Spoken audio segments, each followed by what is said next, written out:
ওনারা এই পোশাকে? শ্রী চিত্তরঞ্জন দাস মহাশয় আর ওনার স্ত্রী বাসন্তী দেবী। যতীনদাদের নিজের পরিবার ভাবেন বিবাহ। তাই তো বালেশ্বরের ঘটনার পর ওনারা এভাবেই অসহ্য পালন করছেন।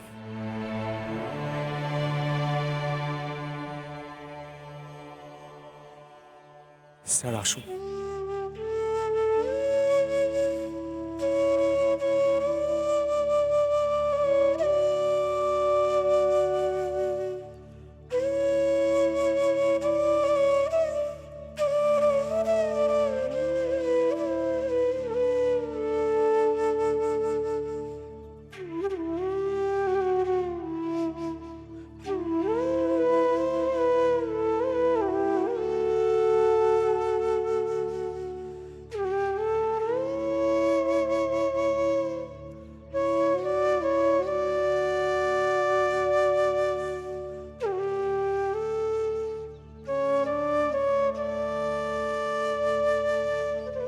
যতীনদার সাথে সাক্ষাৎ খুবই কম হয়েছে,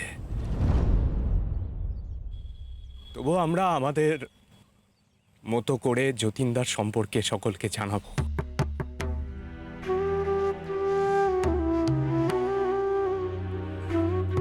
স্যার, আপনি যদি যতীনদার সম্পর্কে সকলকে কিছু বলেন, তাহলে যারা যারা যতীনদাকে সরাসরি কখনো চোখে দেখেনি তারাও চিনবেন,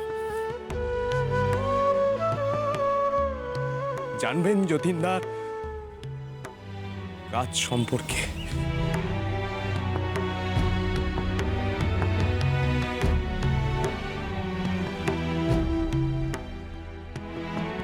আমাদের দেশের সম্পদ আমাদের মানুষ। এই লড়াই লড়তে লড়তে যদি মানুষই মরে যায়, তাহলে তো যোদ্ধা কমে যাবে যতীন।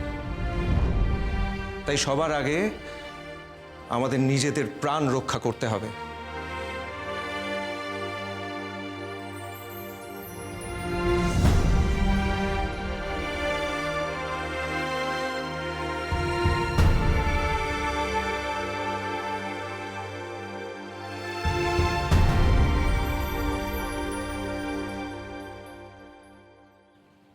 বড় অবাধ্য ছিল এই যতীন।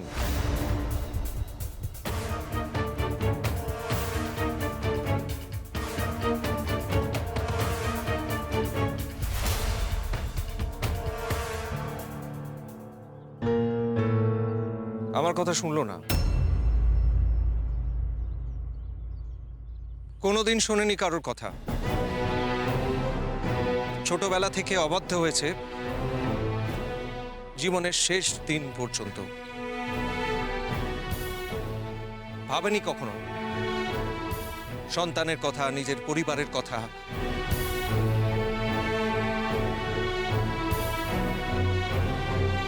এমনকি নিজের প্রাণের কথা।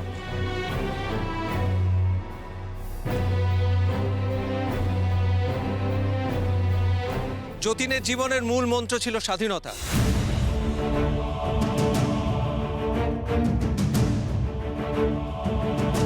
সাহস আর দেশপ্রেমের কোনোদিন অভাব হয়নি ওর।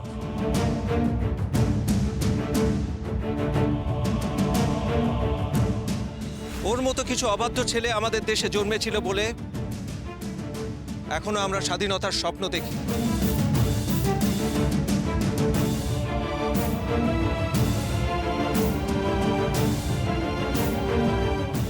যতীনের দুর্ভাগ্য, দেশকে স্বাধীন দেখে যেতে পারল না।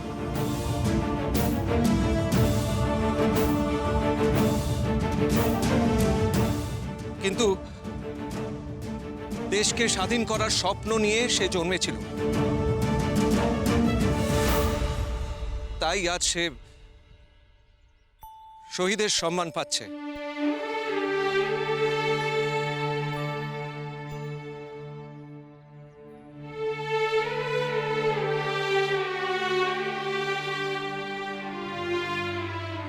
আমার বিশ্বাস ও আমাদের দেশের সকলের পরমাত্মীয়।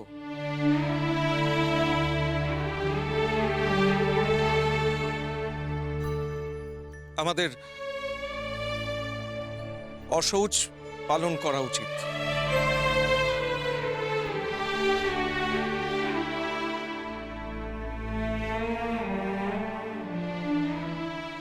আমি মনে করি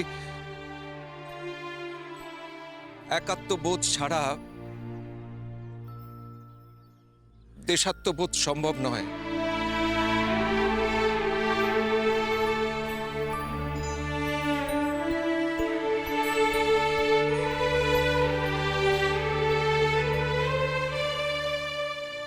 জানি স্বাধীনতার পথে সবচেয়ে বড় বাধা চোখের জল।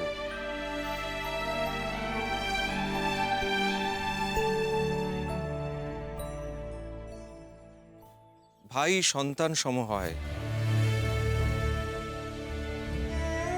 তাই চোখের জল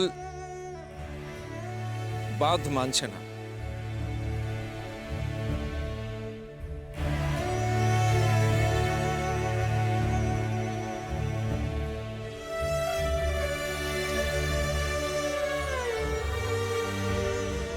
কিন্তু আমাদের চোখের জল সংবরণ করতে হবে।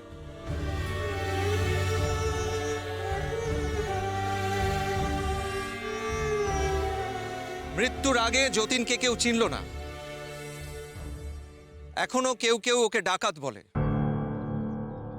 যে স্বাধীনতা ছিনিয়ে নিতে চায় সে যদি ডাকাত হয়, তাহলে সেরকম ডাকাত দেশে দেশে ঘরে ঘরে জন্ম নিক।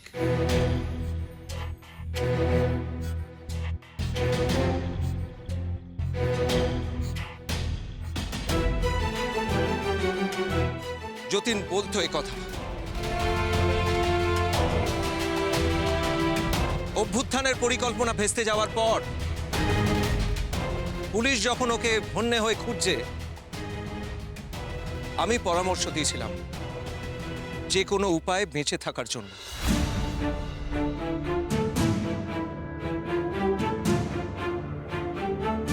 অনেক সময় মানুষ স্বদেশীদের ডাকাত বলে মনে করে, আর সেই ভুল ভাবনার জন্যই যতীনকে মৃত্যুবরণ করতে হয়েছে।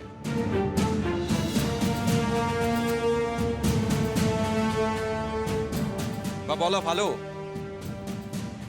সেই ভাবনা বদলে দেওয়ার জন্যই যতীন তার নিজের জীবন দিয়ে নিদর্শন রেখে গেল যে স্বদেশীরা ডাকাত নয়।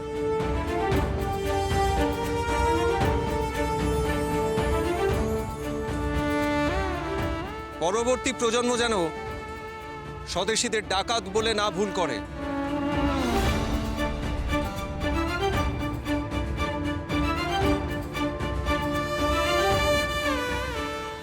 যতীন বুঝেছিল আমাদের একজোট হতে হবে,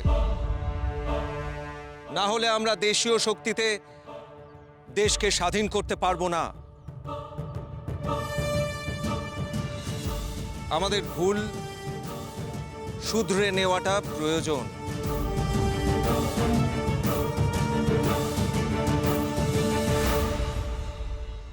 তাই যতীন অবাধ্য হলো,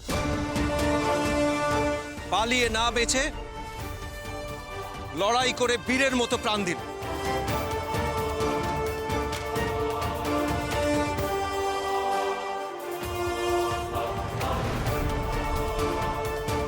তবে কি যতীনের শহীদ হওয়াতেই বিপ্লব শেষ?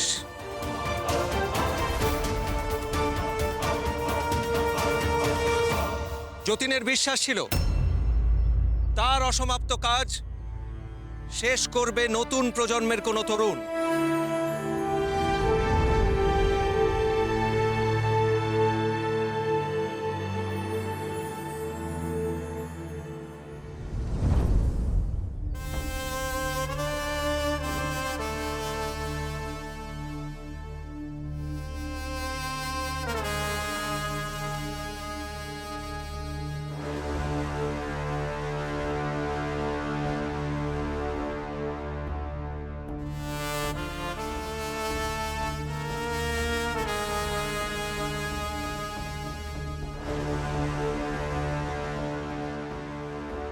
প্রিয় বন্ধু, এভাবেই আমাদের এগিয়ে যেতে হবে দেশের কাজে।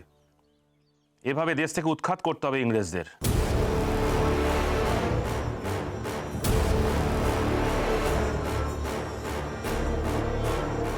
স্যার, এই কাগজগুলো যদি কোনো সাধারণ মানুষের হাতে পড়ে তাহলে ভয়ঙ্কর সর্বনাশ হয়ে যাবে। প্রতিটা ঘর থেকে স্বদেশী তৈরি হবে।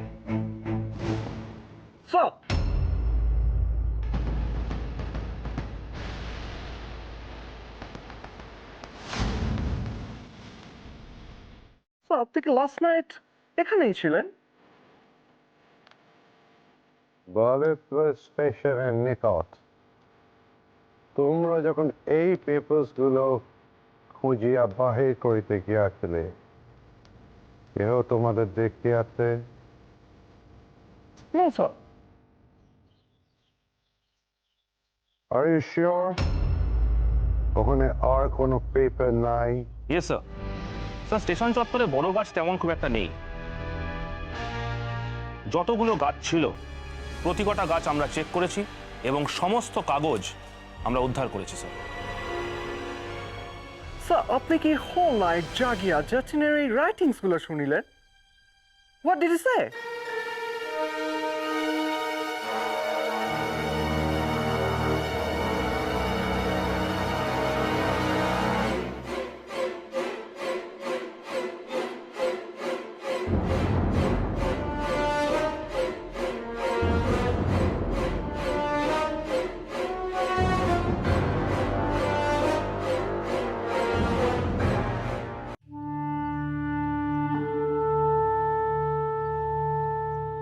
যতীন সম্পর্কে আরো কিছু বলার জন্য আমি পরের বক্তাকে আহ্বান জানাচ্ছি।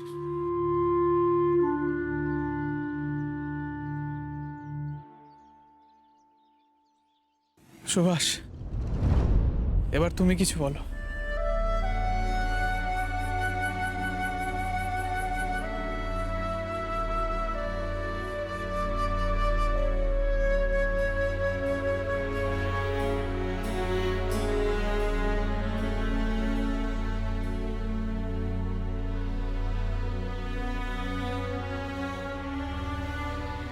যতীন দা, আমাদের বাঘা যতীন, এই মানুষটিকে নিয়ে, এই মানুষটির কাজ দেশপ্রেম নির্ভীকতা নিয়ে বলা আমার মতো ক্ষুদ্র মানুষের সাজে না।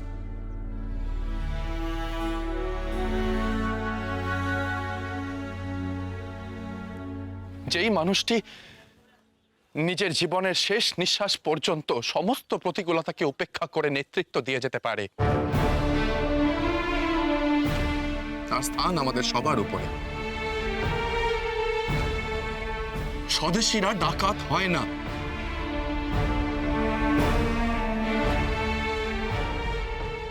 শুধুমাত্র এই কথাটা প্রমাণ করতে যে মানুষটা মাত্র চারজন বীর যোদ্ধাকে নিয়ে হাজার হাজার ব্রিটিশ সৈন্যের বিরুদ্ধে যুদ্ধ ঘোষণা করতে পারে, তাকে তো বীর বললেও অনেক কম বলা হয়।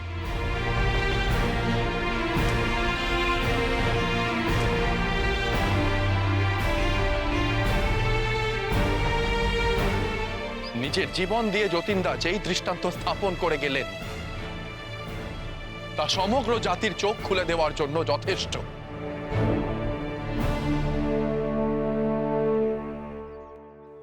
কিন্তু এই দৃষ্টান্তমূলক ঘটনা দেশের মানুষের কাছে পৌঁছে দেবে কে? কারা পৌঁছে দেবে আমাদের মধ্যে? কেউ না।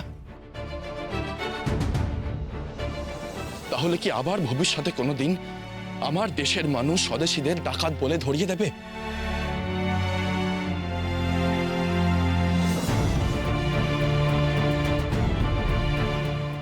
দেবে,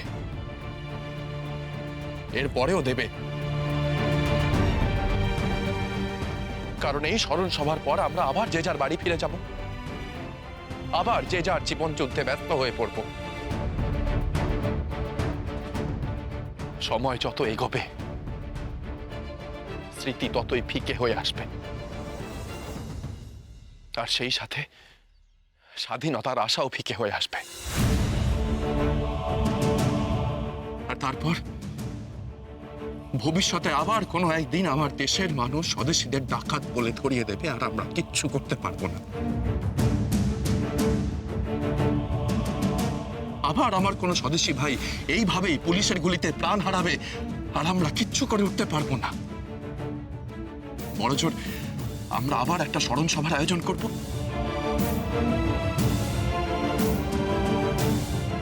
কিন্তু তাতে কি লাভ হবে বলতে পারেন আপনারা?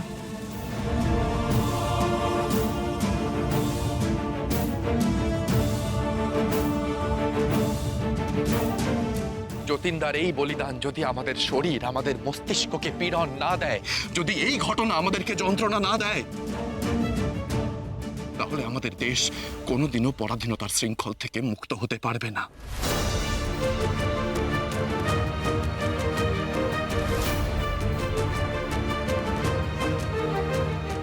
এইভাবেই দিনের পর দিন আমার দেশের মানুষ মরতে থাকবে, আর আমরা এর থেকে কোনো শিক্ষা নেব না।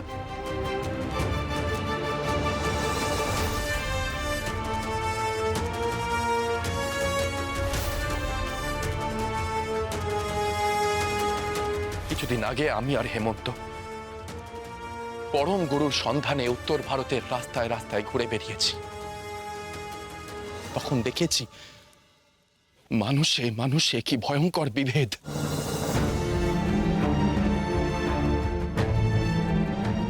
ধর্ম, জাত, পাত, ব্রাহ্মণ, অব্রাহ্মণ, এমনকি কে কি খায় সেই নিয়েও বিভেদ। এ কি?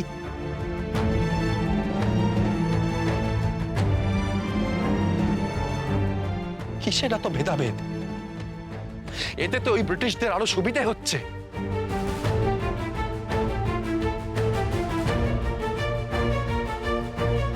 এইভাবে ধর্ম, জাত, পাত, এই সব কিছুর নামে ওরা আমাদের দিনের পর দিন ভাগ করে যাচ্ছে, আর আমরা এইভাবেই একা হয়ে পড়ছি।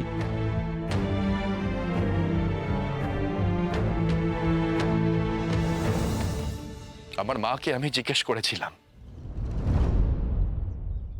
স্বাধীনতা কোন পথে আসবে মা? মা আমায় বলেছিলেন, দুর্গাপুজোর সময় প্রতিমা দর্শন করতে তো মানুষকে আমন্ত্রণ জানিয়ে ডাকতে হয় না, সকলে স্বতঃস্ফূর্তভাবে বেরিয়ে আসে। যেদিন আমার দেশের মানুষ একজোট হয়ে নিজে থেকে এই দেশকে স্বাধীন করার উদ্দেশ্য নিয়ে বেরিয়ে আসবে, সেই দিন আসবে আমাদের স্বাধীনতা।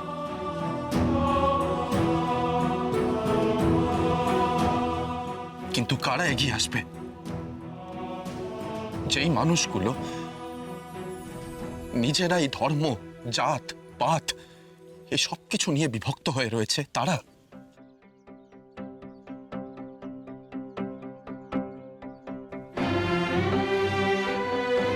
দিঘির জল যখন শান্ত হয়ে থাকে, কোনো তরঙ্গ থাকে না।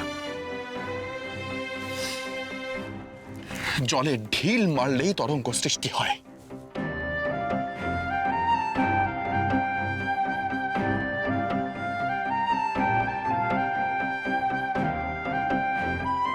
তারপর খানিকক্ষণ পর আবার দিঘির জল নিজের মতো শান্ত হয়ে যায়। এই তরঙ্গকে ক্রমাগত জিয়ে রাখতে দিঘির জলে ক্রমাগত ঢিল মেরে যেতে হবে আমাদের।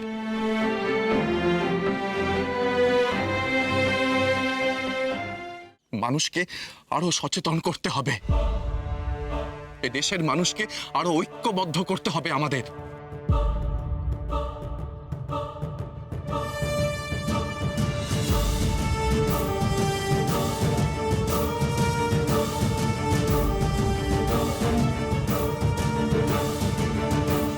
যতীনদার মৃত্যুতে আমার এইটুকুই উপলব্ধি হয়েছে। আমি শুধু সেটাই বলার চেষ্টা করলাম।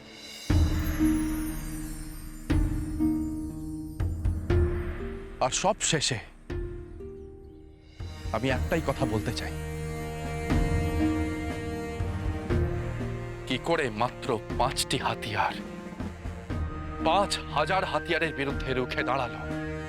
পতন অভ্যুদয় বন্ধুর পন্থা সমস্ত ভারতবাসী দেখে যাও, রাজপুত, জাট, শিখ, মারাঠি, দেখে যাও বুড়ি বালামের যুদ্ধ, দেখে যাও স্বদেশীরা ডাকাত হয় না। সংকট দুঃখ ত্রাতা দেখে যাও ব্রিটিশ, দেখে যাও, দেখে যাও।